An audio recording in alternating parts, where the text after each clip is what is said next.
What's going on, everybody? Welcome to the channel. Happy Monday. Happy victory weekend if your NFL team won on Sunday, which was opening kickoff day, which I'm happy to say I'm a winner today. My Chargers won. They beat the Raiders in what should have been a blowout. It ended up being a very close game, which happens every time we play the damn Raiders, but it's Victory Monday. Not only did I get to celebrate a victory on Sunday, I also got to watch Game of Thrones House of the Dragon with another stellar episode. So I'm going to let more people get in here. I wanted to start the show a little late. I was watching the Broncos versus Seahawks, and it's a nail biter. It's a nail biter right now. Broncos are driving. They're in field goal range, and they could win, which I mean, they're in the same division as the Chargers, so I need the Seahawks to beat the Broncos, pull it out. So I'm going to wait for more people to come in, but episode 4, House of the Dragon. This episode was titled The King of the Narrow Sea, which is another title for Daemon Targaryen. He had another episode named after him. It was the episode 2, I believe, which was The Rogue Prince, which that's a badass title. So I'll let more people get in here. If you're in the chat, you got to keep me updated on the Broncos game. Let me know who ended up winning that game. So let me know. I'm going to let more people come in the chat here. Already got someone in the chat. Agent Orange. Welcome, Agent Orange. Second favorite episode of the season. Last week's was the best so far. I agree with the second part of that statement. I definitely think that the last episode was the best because it had the most action. But also, the whole episode was good. Like, I was invested in the whole hunt and everything, which my last spoiler review and spoiler discussion got partially blocked on YouTube. I have no idea why. I didn't really show that much footage, but I did have a lot of pictures and stuff from the episode. So, yeah, I don't know why YouTube decided to block my last stream. So, I don't know if anyone actually has access to that last spoiler discussion. But it's blocked from YouTube, unfortunately. But that's not going to stop me from keeping on. I'm going to keep on doing these live stream reviews and trying to produce the best content. So if I have a chance to show clips or whatever, I'm going to do it.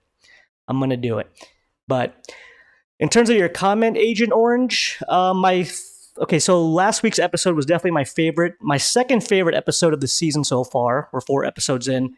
It would be the first episode. I really did love that first episode. I like all of them so far. This would probably be my third, followed by the second. I actually really liked this episode a lot. It had a real great opening. It kind of slowed down in the beginning, and we were just kind of hanging out in the world of Game of Thrones, which I'm all about. I always like when it kind of just slows down, and we get to hang out in the world and get to see things happen. And a lot of things did happen in this episode. But I liked it regardless. I'd give it 3 O's out of 5. 3 O's out of 5. So that's like a C. But I'll let more people come on in. I actually do want to check out this. I got to check out the score of this Broncos game. I really need the Broncos to lose.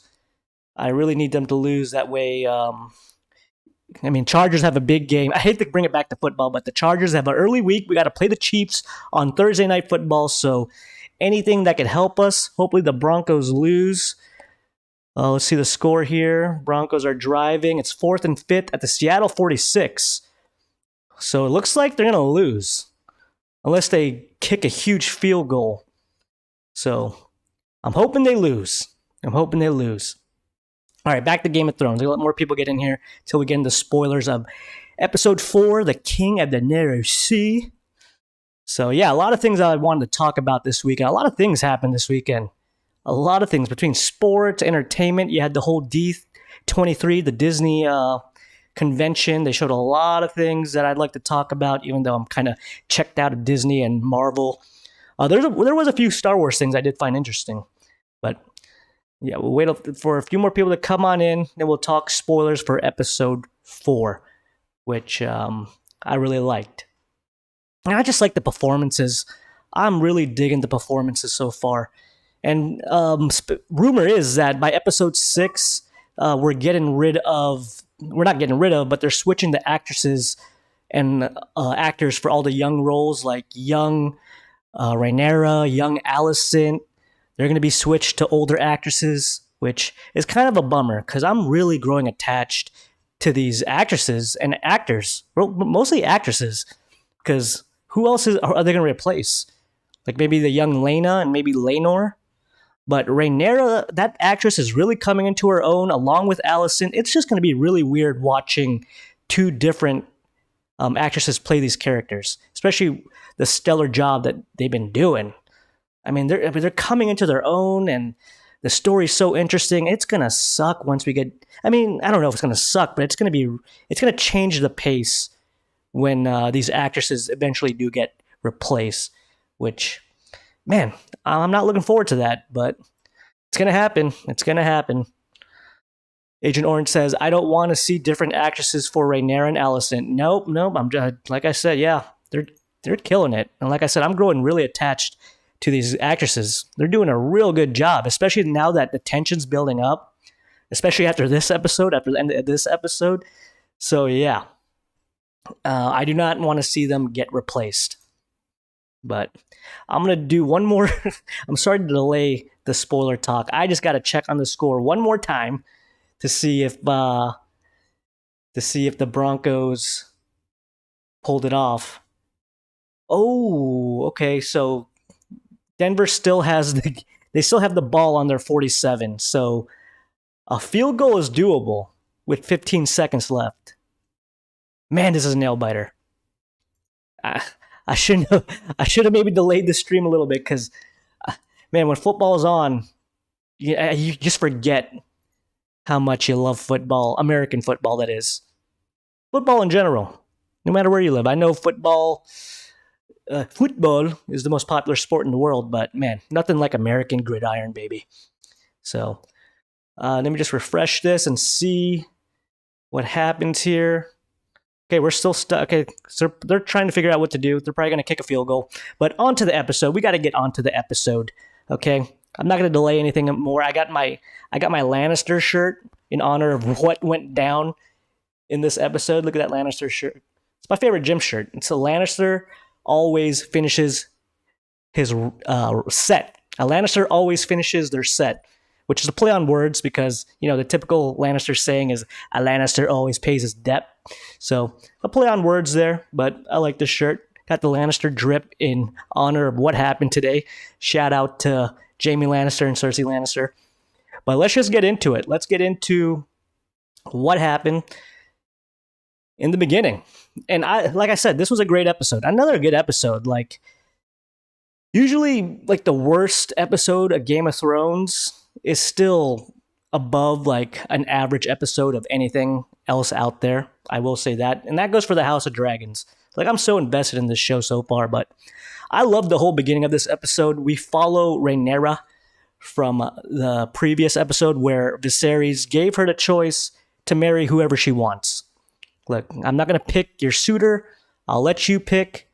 But in order to do so, I'm going to put you on tour in the whole world. You're going to be traveling all of Westeros, meeting all these bachelors. So she's pretty much playing the Bachelorette in the beginning of this episode. And this was a great introduction. This is this lord here to the left is a Baratheon, as you could tell from the sigil. And of course, you got her main man, her knight, Criston Cole, who he had a lot to do this episode, but we'll get into that in a little bit. But yeah, this whole scene was in Storm's End, which I don't remember in the original Game of Thrones series if we ever visited Storm's End, which is, the main castle for the Baratheons. So it was pretty cool to be in this big ass room and kind of check out what the Baratheon lair, aka Storm's End, is all about. But she's kind of looking at all these lords lined up, trying to prove their worth and why their hand in marriage would be the best for Rhaenyra. And she's so damn bored and aggravated at this point, even though, she had a compromise with her father. Like, look, you're still the heir. You could pick whoever you want. Just please do what I say. Viserys he's on thin ice with this girl because she just won't listen to him. But yeah, this whole scene was good. I loved in this scene too, the beginning, the first lord, the old guy that was offering his hand in marriage, that was a Dondarrion, which is the house that Beric, Remember Beric Dondarrion? He had the eye patch. He died like 7 times, kept getting resurrected by the Lord of Light. So, yeah, he was there. He was actually the first Lord that was offered to him. But my favorite part about this whole scene was the younger Lord, the Lord Blackwood, who is like 10 years younger than her. And he came in and offered his hand in marriage. And then the other Lord was making fun of him, clowning on him. I mean, that was such a good scene. Yeah, he was just getting clowned on by everyone in court. So, yeah, Rhaenyra was just over it at this point. So she ends up leaving. She's done, even though she has 2 months left in this tour to see all these bachelors of Westeros. But I like the little lord in this scene. He ends up fighting the pompous asshole that was making fun of him and ends up gutting him. So there you go, man.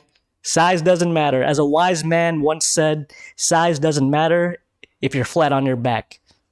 And that wise man was Oberyn Martell, a.k.a. the Red Viper. And I guess he wasn't so wise because he got his goddamn head crushed by the mountain. And, yeah, he should have worn a helmet.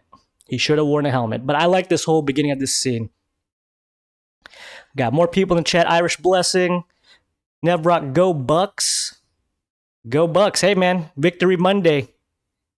Congrats, bud. I'm celebrating Victory Monday as well. What's up, OE Reviews? What's up, Irish Blessing? I just got started in the spoiler talk for Game of Thrones. If you're in the chat, let me know what you rate this episode. Let me know what you thought about it. I'm getting the spoilers. I'm just gotten to the first scene here, the first opening scene where Rhaenyra's choosing, or she's being courted by all these lords of Westeros. But yeah, I really enjoyed the ending of this scene with the young lord and the other pompous asshole that was making fun of him. And the young lord ends up gutting the other guy. Such a great scene.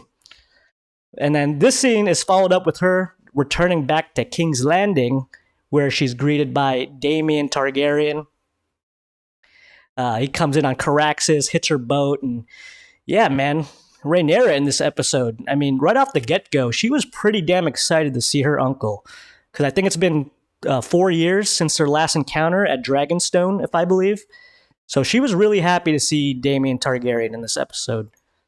So, yeah, I loved the Daemon's entrance back into King's Landing. I mean, the guy just knows how to make a scene. He is quite a damn character. But when he comes back to King's Landing, he's wearing a crown. I mean, he just knows how to play the game of pissing off his brother and also winning Viserys' affection at the same time. Because he comes into this throne room, everyone's watching him, everyone's excited because he is the victor of the Stepstones, or the Battle of the Stepstones. He almost single-handedly won that battle after getting his ass kicked the whole time. And he's rocking this crown right here. So this crown right here, it's not bones. It's made out of driftwood, I believe. But yeah. He comes in the courtroom. He has the axe in hand, which I think that axe belonged to the Crab King. Which, he walks in. Everyone's thinking, Daemon, what the hell's Daemon going to do? You never know what this son of a bitch is going to do. But he comes in to the throne room like a boss. And, the King's Guard, they don't know what they expect from Daemon. So they're standoffish against him. And Daemon ends up offering that axe. He tells his brother, add it to the list, burn it, add it to the throne. Which, I mean, we got to stop adding more swords to this damn throne. Because if you see later on in the episode, King Viserys, he ain't looking too good. AZB Kings, he comes in with a fresh haircut and the princess wet. The princess was moist. She was moist for her uncle as soon as she saw him coming on that dragon. But he did get a fresh haircut. I think he should keep the short due. Yeah, I think he looks way better with the short hair. But yeah, he comes in, offers his sword to his brother, explains to him that this crown is because they named him the King of the Narrow Seas, which I don't know if that's if Corlys Velaryon is the one who named him that, or it was just the army, just because he did such a badass thing at the Battle of the Stepstones. And he's proclaimed the King of the Narrow Sea. But he gives his crown to his brother, and he lets him know, hey, bro, there's only one true king, and it's you. So he kisses his brother's ass while insulting him and wiling out at the same time as what does Ned Brock say? She is wildin'. Yeah, she was wildin'. She they get down in this episode, but I love this whole introduction to Damien in the throne room, his confrontation with his brother, because it has been 4 years since he's seen Rhaenyra or Viserys at this point. It's been 4 years. And this is another time jump, right? Because the queen, aka Alicent, she's not pregnant anymore. So she had her second child, which I believe is a daughter, which we don't see young Aegon. We don't see young Aegon or the other child from her birth in this episode at all.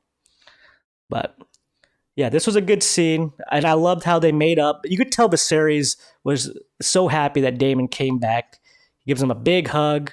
They throw a party in his name. They're partying in the next scene over. But yeah, I mean, you think that the Targaryens are done, and just like that, it seems like all is right in the world. Damien's back. He's being cordial to his brother. He won the Battle of the Stepstones. The Targaryens still got the power. They still got the power as of this episode, especially at this point in time with Damien back in the fold. But that doesn't last long. So, but man, look at Viserys' sword right there. What's his sword's name? His sword is awesome. Sword's a beast. I mean, look at my sword, the Bastard Maker, the BM, forged from Valyrian steel. But what is Viserys? What's his sword name? Because Damien, his sword's name is Dark Sister, which is a cool freaking name. Yeah, that's a cool name for a sword. But I love this whole scene. I love that whole scene in the beginning. Okay, we got, we'll go talk about this first. What do we gotta go? We're gonna go with this scene first? Okay, we'll go with this scene first. So they're partying. Viserys is so happy to have his brother back, and he's talking about how his mother always loved his brother, which you could tell they probably had a good childhood with each other, because just like that, Viserys was happy to forgive Damien.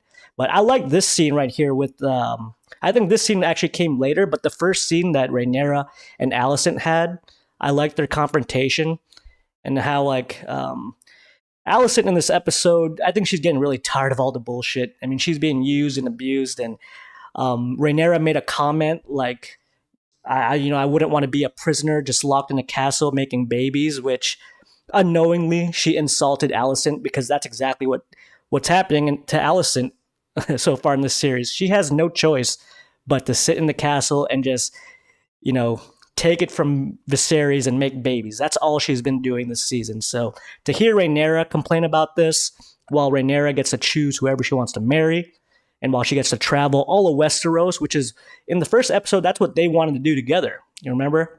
She makes a comment like, I just want to ride on my dragon, you come with me and let's see the world. But Alicent is sort of like a prisoner. She may be queen, but she's sort of like a prisoner. She has no say in anything. She's just forced to make babies. So you could tell that comment that Rhaenyra made really hurt Alicent. When Rhaenyra, she's kind of spoiled. She's a spoiled brat, because she doesn't have it way easier than everybody else.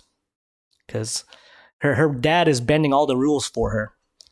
And she's still the heir to the throne. He has yet to denounce her and name Aegon as the heir. So yeah, Alicent's she's sort of getting fed up with a lot of things that the Targaryens are doing. But I like this version of Alicent. I think in the books or in the lore, she's more like Cersei. Like, she's way more conniving. And I think she's even like 9 years older than Rhaenyra in the books. So I enjoy this Alicent. I like how she's more sympathetic. But I like that scene. And of course, Daemon and Rhaenyra get closer, as you could see here. So I forgot what happened in this scene, but they were talking in High Valyrian, which I always enjoy when the Targaryens speak in that language. I mean, how many languages did George R.R. Martin create for the show?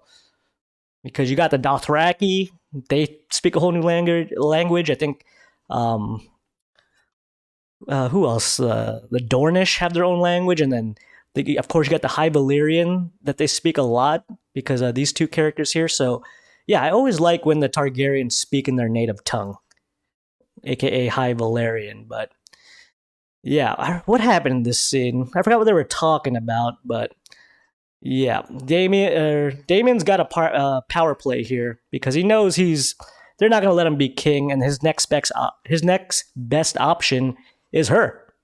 And in the world of Game of Thrones, incest, marrying your sister, your nephew, or marrying your niece or whatever, that was all normal. Lords and ladies did that all the time.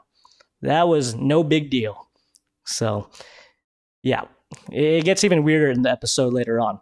But yeah, and also before we get to this scene where Damien takes her out for a night on the town, like Aladdin style, the R-rated Aladdin style, we had more scenes with Viserys and Alicent, and you see more of Viserys, like his body is deteriorating.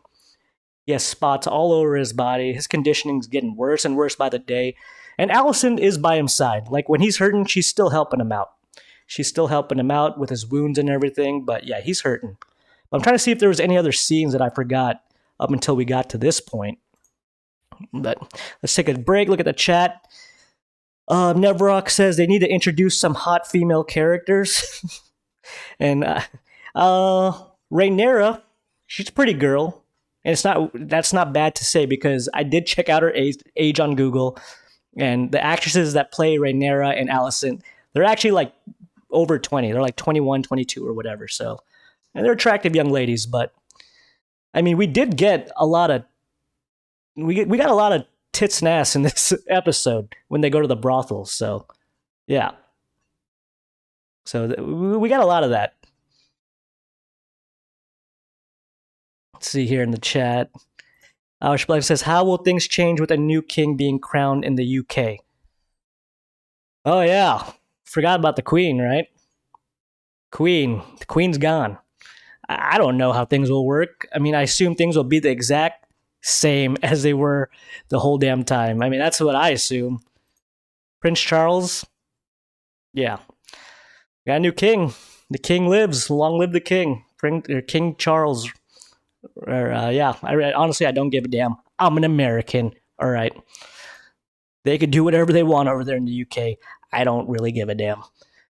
All right. So after this, what scene were we at? We might as well just jump ahead to the meat and potatoes of the episode, and that's Damien taking his niece out on the town, which Rhaenyra finds that secret passageway in her room, which was led by Damien. Probably he probably gave her or showed her a hint to that because he's already waiting for her.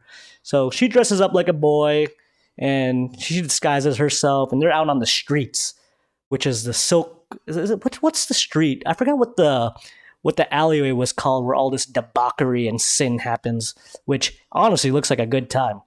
So yeah, you could tell this was her first time kind of exploring and seeing this underworld of King's Landing, which I like this whole part. I always like when we just got to hang out in the Game of Thrones world and just see the culture. So I like this whole scene a lot. Like, I liked the lady with the no eyes and stuff. You had the people blowing fire everywhere, and then you had the street play where they were kind of showing the state of affairs, like a political state of affairs, and you got to see what the people think. So that scene really reminded me of, like, I think it was like season 5 or season 6 of the original Game of Thrones, where Arya is hanging in Braavos and she sees that she has to assassinate an actress, and she's seeing a play of what the commoners think of what's happening. And it is insulting, but that's what the people think. That's kind of like their CNN back in the day. But yeah, I like that whole scene. And of course, after this, they get a little drunk. They're probably on some good drugs or something. So Damien takes her down to a brothel, or as Sir Hightower Otto calls it, the bowels of a pleasure den. That's what he said in the episode. He took her to the bowels of a pleasure den. Which, next time I go to a brothel somewhere in Europe, that's exactly how I'm going to explain my experience. I was in the bowels of a pleasure den. But yeah, you see some freaky shit going on over there, which Rhaenyra is a fan of. Rhaenyra is with it from the get-go. She's looking, and she's a liking. And so yeah, Damien knew how to get her off, right? He's just showing her all this debauchery, and she's all about it. And they go down to the bowels of this pleasure den, and they start feeling each other up. You think it's gonna go down. Damien, her, They're feeling each other. It's uncle and niece. It's whatever. It's Game of Thrones. But like the first episode of the season, Damon can't get it up. I don't know if it's a personal issue or I don't know what's going up with this guy. He just can't get it up. He can't finish. He needs some of that. He needs to visit a maester and get that checked out. I don't know if they got like some Viagra or Cialis. I mean, help this poor bastard out. I mean, you're the prince, Damon. Get that shit fixed. But yeah, he ends up just after feeling up on his it's even weird saying after feeling up on his niece. That's a phrase I don't feel comfortable saying, but hell, it's what I saw and it's what happened. But yeah, after that scene, he just bolts out and leaves her there by herself. And of course, there's a little birdie, a little spy that sees all this, which plays on a little later on. But Rhaenyra, she still wants to go. Her uncle left her, so she's got to do it herself. So she goes to good old Criston Cole. Can I find Criston Cole? Do I got a picture of Criston Cole here? We'll just go back over to the first image. Good old Criston Cole, aka Sir John Stamos lookalike, which they've been bonding the whole season, which is a little romantic bond here and there. So it was bound to happen. Plus, she's a young lady now. She's like 20 or now. She's like 20, right? 19 or 20 in this show. So yeah, she kind of forces him to make love to her, which, I mean, you've been standing up guarding a door all day. I mean, that's the best thing to happen in your day, right, bud? I mean, being a Kingsguard, what an exhausting job. But, he has to do it. He's kind of forced to do it. It was his duty to pleasure that booty. I mean, who are you to deny a princess? Okay, Cole? Just shut up and do it. So, and I don't know if Rhaenyra if she had her V card prior to this whole scene, but she did what she was doing. She knew what she was doing. I ain't gonna lie. She looked like she knew what she was doing to Criston Cole. But I also did like the contrast to this scene, how it also showed King Viserys making love to Alicent at the same time, which was super awkward. So it showed the contrast into those scenes, how Alicent is kind of forced into it, and Rhaenyra kind of forced Criston Cole to it. So I did like how it showed the parallel of both the young ladies. So take a break, go to the chat here. Irish Blessing says, so the new king won't be going after the Iron Throne, I guess. What new king? Oh, are you talking about the UK king? Yeah, I don't know. What do they do? And I don't know what they do anything. They're just a monarch that's just there for morale, honestly. AZB King says, don't forget the guy had to take off 100 pieces of armor. Oh, yeah. That's exhausting. Talk about foreplay, right? I mean, look at that armor. That's a lot of armor he had to take off. How much pounds does that weigh? But yeah. Nevrock says, I foresee his death coming soon. Yeah, I mean, especially with the lines drawn, it looks like, especially at the end of this episode, I mean, he is a Kingsguard, so eventually he's going to have to protect the king and queen. And right now, Rhaenyra is not queen, Alicent is queen. So could that have a role to play in it? We'll see. Where does his true allegiance lie? Because she's not her Kingsguard yet. So, yeah, and also, I mean, why would he? I don't see him getting in trouble for this. He's not really a commoner. He's a Kingsguard, but yeah, he does his house. He's not really a prominent house, so yeah, he could get in trouble, but no one knows. No one knows. Only her and only her and him are the only ones. The little birdie, the little spy, the kid that was hanging out in the brothel, which I mean, why is that kid hanging out in the brothel? Why is that little small child hanging out in the bowels of a pleasure den? Actually, I probably would do the same thing if I was his age. If I had nothing to do and I was poor, living in the ghetto, why not just creep in the brothel and just check things out? But yeah, that spy actually belonged to this girl right here, Lady Mysaria, I believe, which was Daemon's whore in the beginning. Which she finds Damon later when he's hungover and stuff. But yeah, in the books, like everything that happened in episode 2 where he says that she's pregnant and they got married, that actually happened in the books, but in the show he makes it up, which causes a lot of resentment towards her. And she actually does get pregnant in the books. And then Viserys tells him that you can't marry this girl, send her off. So she sends her away, and she ends up losing the baby when she's on a boat going somewhere. So that actually happened in the books, but in the show, Damon kind of made all that shit up, and she's pissed off about it. So this is Lady Miseria, I believe, aka Lady Misery, because yeah, she's kind of like a Littlefinger Varys. She's going to play an integral part in all this. And she's the one, that little kid who spied on Daemon and Rhaenyra in the bowels of the pleasure den. That was her spy. And she sends sends that spy to the right direction, which is Otto Hightower. This bastard right here as soon as he gets that info, this is TMZ Otto Hightower. He has to let the king know right away, which was it a smart move? You see, like, I like this actor a lot, by the way.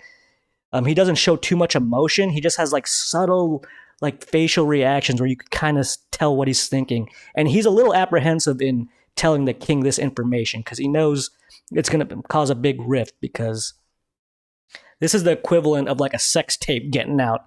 Like, this is equivalent of being the president of the United States, and then your child has a sex tape and it gets out to the public. So yeah, if word gets out that, Rhaenyra and Daemon were making out in a pleasure den, in a brothel, yeah, that's not going to look good. Honestly, I don't think any of the lords would care, because they're so power hungry. They're so eager to get any type of bloodline on the throne. I don't think they would have cared if Rhaenyra was in a damn orgy in a brothel. They'd still try to marry her. I don't think it would have hurt the image at all. But I think that's why Viserys is so pissed off. And of course, Otto Hightower snitches. Sir Snitch-a-Lot goes to Viserys, tells him all this. Viserys doesn't want to believe it. You don't want to believe your child did some bad shit, like any good parent. So Otto Hightower, though, his sources are legit. Say what you will about the man. His sources are legit. TMZ Otto Hightower, he doesn't miss with his sources. But yeah, Alicent sees all this too. Alicent sees all this. She's kind of eavesdropping. And I think it's at this point, like, she's starting to get pissed off at the Targaryens, because she's kind of forced to do all this. Meanwhile, Rhaenyra gets to do whatever she wants, and she's screwing up. I think that's the way Alicent Hightower sees it. Let's see the chat here. Nebrock says, I got a feeling that he got caught in the fields, gonna snitch on himself. Oh, you think Cole's gonna snitch on himself? I don't know. Maybe, but why snitch on yourself if no one even knows? Everyone just thinks that it was just her and Daemon. Like, and also, she had that secret room in her chamber. So, like, even Cole was like, "How the hell did you sneak past me?" Like, so yeah. Unless there was another guard there that saw him go into the room, I don't know. AZP Kings is the opposite of TM Zappa and the quality sources. TM Zappa. But yeah, Otto Hightower, man. So he gives her this information. Alicent confronts Rhaenyra. She wasn't too happy about that either. And then King Viserys and Rhaenyra have a confrontation again. Like every episode, there's always a rift between them, and they always mend it by the end of the episode. So he's pissed off, and he kind of informs her, like, hey, you can't fuck up like this. You have a bigger responsibility, and one of those is stopping the White Walkers. Yes, we get another scene regarding the Song of Ice and Fire, and we get that Valyrian dagger that started the whole damn mess in the original series. The dagger that was used to frame the Tyrion Lannister, the dagger that was used by Arya to kill the Night King. We get a glimpse of that dagger again, and we get the whole prophecy of Aegon's dream and how winter is coming and how a Targaryen must sit on the throne in order to stop this great evil. Which, yeah, I mean, I don't know how they're gonna play into this, knowing what happens in the future, which is why I have a theory that about that new Game of Thrones spin-off with Jon Snow. They're gonna bring it back somehow. They're gonna bring it back somehow. But yeah, we got that whole scene with him telling her like, "You got a great responsibility. You know, you can't just screw up like this. Um, you know, you're next in line, and your duty isn't just to be king or queen. You got to protect this realm." And she agrees. She agrees to it. She's like, "Okay." Or actually, he offers. They're actually offering before this scene. I forgot. Before this scene, Damon gets exiled again from King's Landing. His brother's pit. I actually really like that scene with Viserys and Damon, where he confronts him. A hungover Damon gets his ass thrown out of King's Landing again for all of that. He's like Jazz in the Fresh Prince, right? He just picture Jazz getting thrown out in Fresh Prince. That's Damon. Every time he steps foot in King's Landing, he gets his ass thrown out by his brother.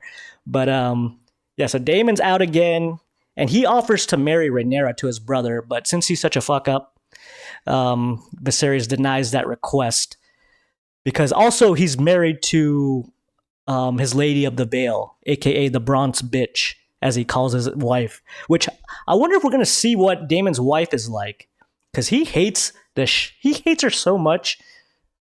He calls her the Bronze Bitch, and just refuses to go back to the Vale because he hates his wife so much. So I hope we get a scene with his wife, with his real wife. I'd like to see what she's all about. But yeah, I like that scene. Okay, so back to this scene. Viserys, I think it's Viserys who offers Laenor Velaryon, which was one of the dragon riders, the son of Corlys Velaryon. He offers her, it's like, hey, get married to this guy. This is the smartest play. We gotta mend the rift with the Velaryons. And it's a good power play. It's a good power play. It also makes sense, too. It also makes sense. But there's something different about Laenor Velaryon. If it's, spoiler alert, sorry for all you out there, but here's a small spoiler that might happen. If Laenor is anything close to the book and the lore, yeah, he's not too into girls. So, but it is the smartest choice, though. It is the smartest choice for Rhaenyra, and she agrees to marry Laenor.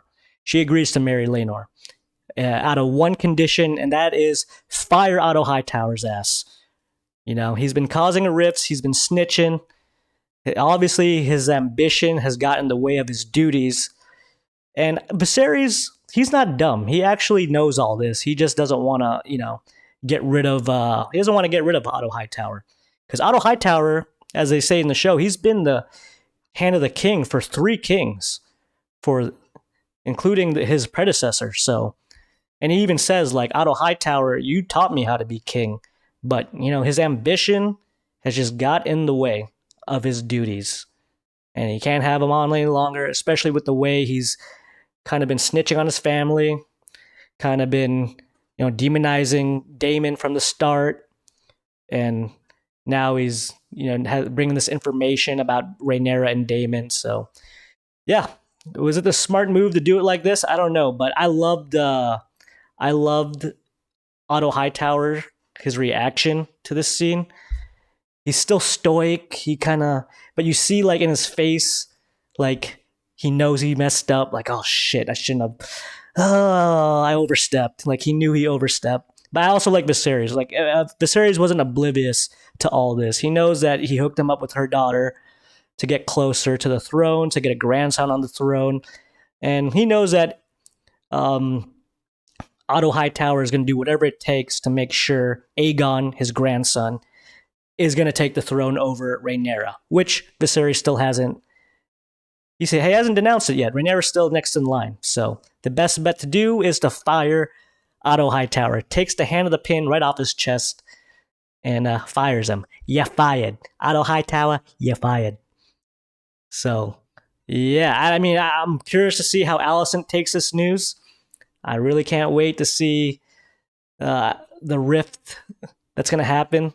Because in the beginning of this episode, you think everything's all gravy. But by the end of it, it's fractured even more than before. So that's what I loved about the ending of this episode.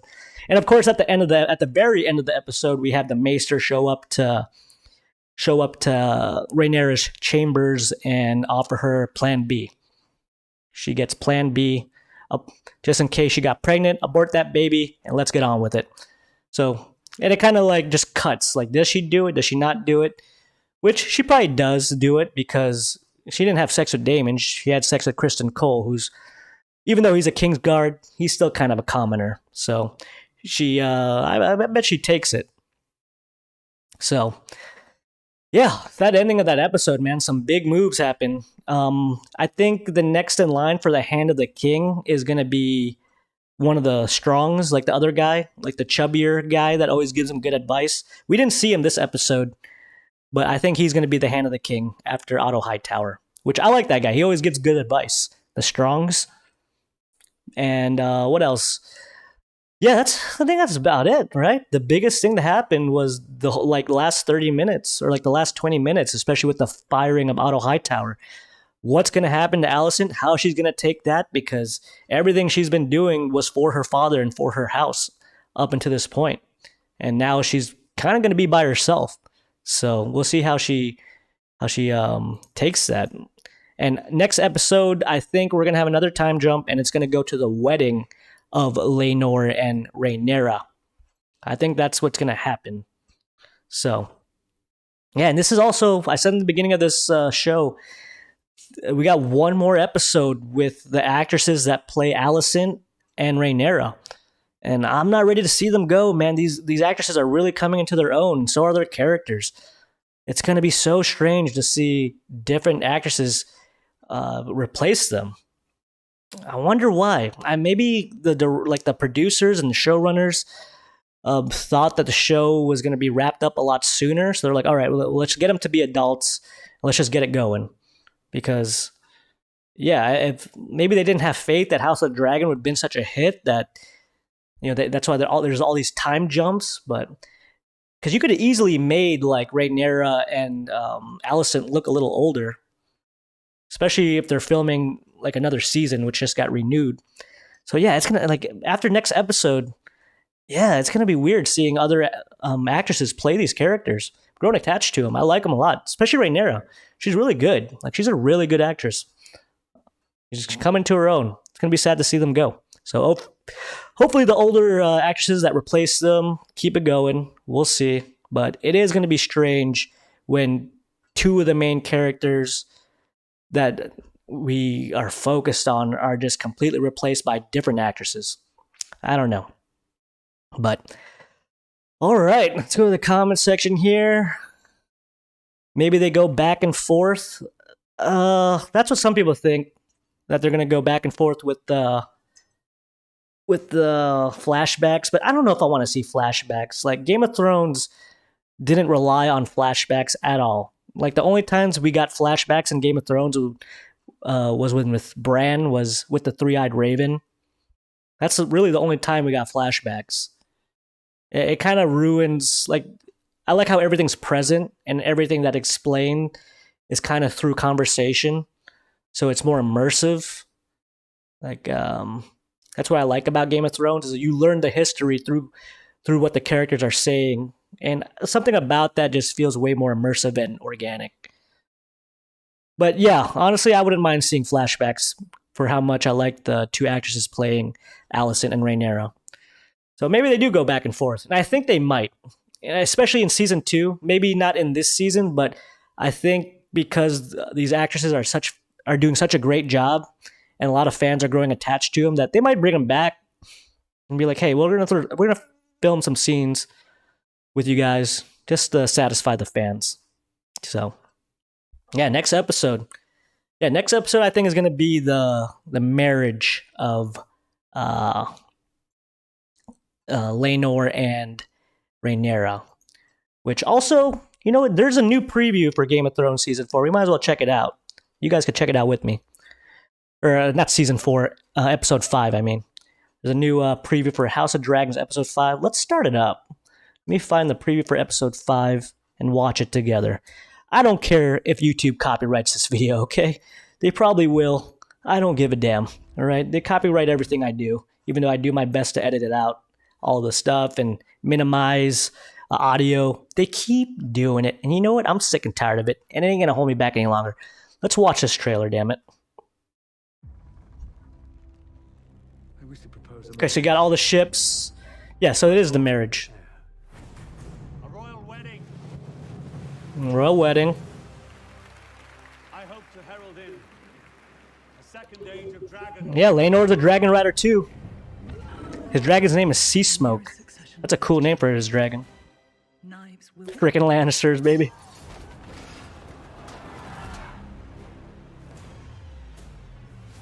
The king will die. A different hero succeeds him. Whoa, is Viserys dying in this episode? Prepare Aegon to rule. Okay, so that must be Otto Hightower getting fired. Oh, man. Let me go back. You had Sir Criston Cole beating the shit out of somebody. Probably one of the Lannisters right there. So some shit goes down at this wedding. You got Laenor being slammed. Criston Cole's beating somebody's ass. And then you got at the end right here, Viserys is just... Poor Viserys, man. Poor Viserys. Look at this poor bastard. Oh, man. He might be dying this episode. Well, this might be the last time we see Viserys is in episode 5. His body can't take anymore. Look at him. He looks like shit. Look at him. Oh, man. But yeah, this wedding looks like a good time. You got the Lannisters. We got the twins. We got Jason Lannister, the pompous douchebag. And then we got Tyrion Lannister, who he's the more calm one, more calculated one. And I also think he becomes Hand of the King. He might be Hand of the King in the future. So, yeah, we got the dragons here. So yeah, that's a powerhouse right there. 2 dragons. I forgot what Rhaenyra's dragon's name, but let me see more of this. That's gonna be a cool. I always love seeing the dragons. Okay, so everyone's coming for this wedding. Someone was getting stabbed on the ground right there. All right.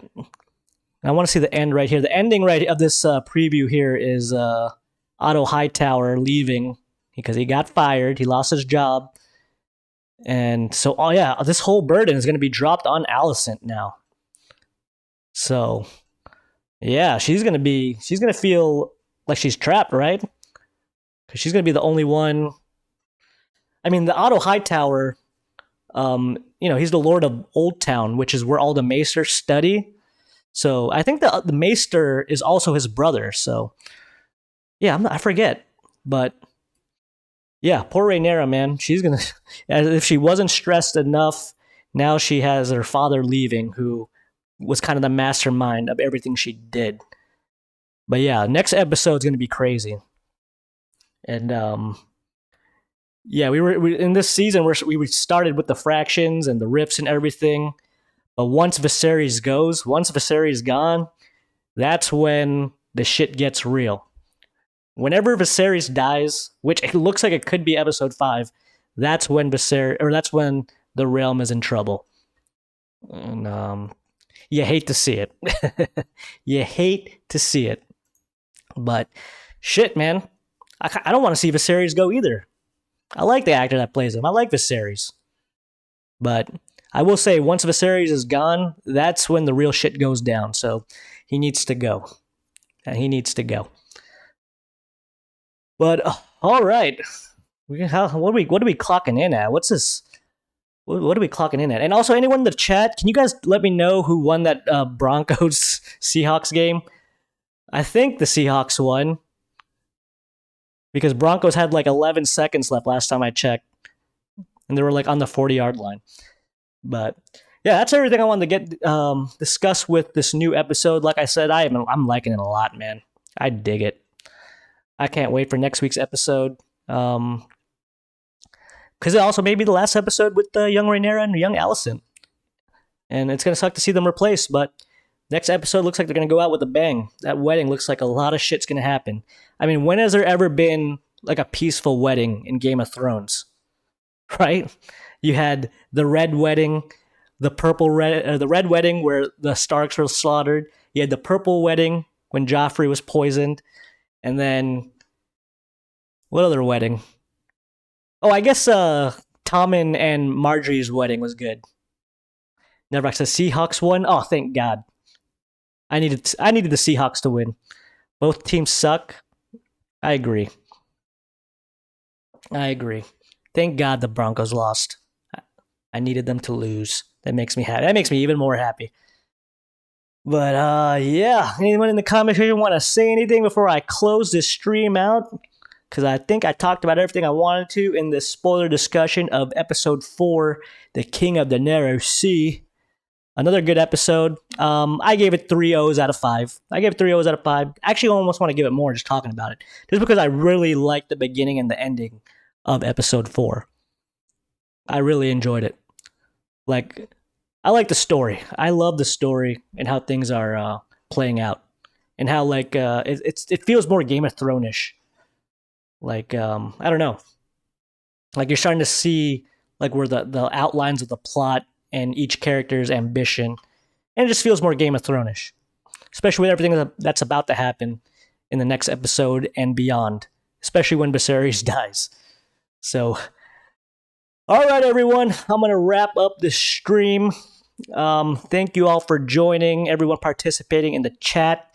Give yourself a round of applause, and on your way out, don't forget to like this video.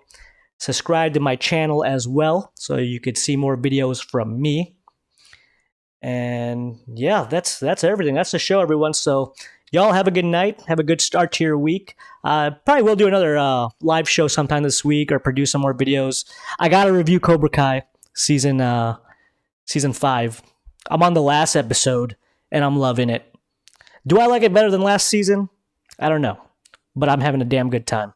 So I gotta do a review for Cobra Kai episode or season 5, and also I gotta talk about the D23, the Disney panel that happened this weekend, where a lot of MCU and Star Wars stuff was announced. So I'll go live maybe sometime this week talking about that stuff. But other than that, everyone, thank you for tuning into this live spoiler discussion of House of the Dragon. Y'all have yourselves a good night.